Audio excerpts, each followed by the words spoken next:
Une réunion préparatoire des hauts fonctionnaires des pays membres de l'Alliance des États du Sahel s'est tenue à Niamey le 17 mai 2024 dans la salle des banquets de la primature. Des chefs de délégation du Burkina et du Mali ont pris part à cette réunion présidée par Adani Ilo, le représentant du président du Conseil national pour la sauvegarde de la patrie au Niger. Le projet de règlement antérieur du Collège des chefs d'État de la Confédération de l'Alliance des États du Sahel était le principal à l'ordre du jour.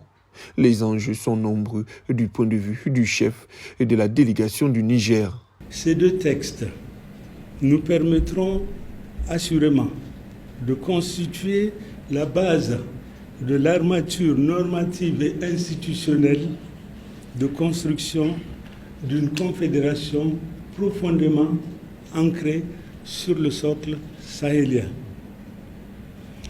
Après la signature de la charte du Liptako-Gourma, nous sommes appelés aujourd'hui à donner un corps, un visage à la Confédération de l'Alliance des États du Sahel.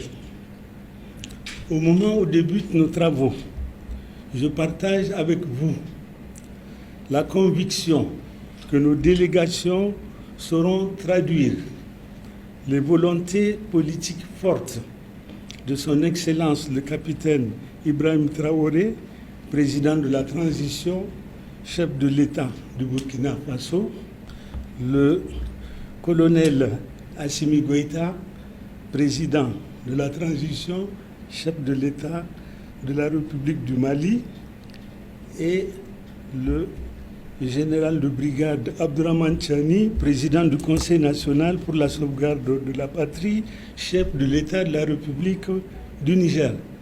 Volonté et engagement résolu et irréversible de refondation de nos pays et de l'édification de la Confédération Alliance des États du Sahel.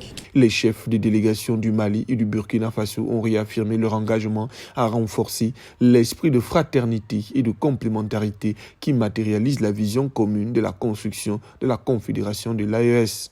La présente rencontre nous offre l'occasion aujourd'hui de poursuivre les discussions, notamment sur les textes fondateurs de notre confédération envisagée.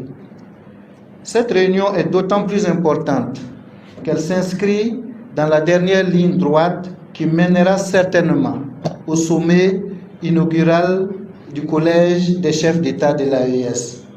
Nous sommes donc invités à travailler dans un esprit de fraternité et de convivialité en vue de parvenir à des textes consensuels qui seront soumis demain à l'appréciation de nos ministres qui nous ont mandatés. 8 mois, jour pour jour, après la signature de la charte du Liptako-Gourma instituant l'Alliance des États du Sahel, nous avons, en qualité de hauts fonctionnaires des États membres de l'AES, la lourde mais combien exaltante responsabilité de traduire en actes juridiques et politiques les recommandations fortes des ministres.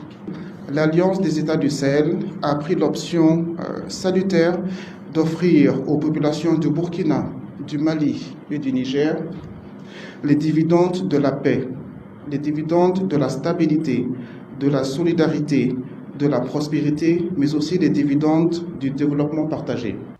L'Alliance des États du Sahel, abrégée AES, est une institution régionale en cours de construction. C'est le fruit d'une initiative collective des pays de la région de l'Afrique de l'Ouest sanctionnée par la communauté des États de l'Afrique de l'Ouest après les coups d'État qui se sont produits au Mali, au Burkina Faso, en Guinée-Conakry et au Niger.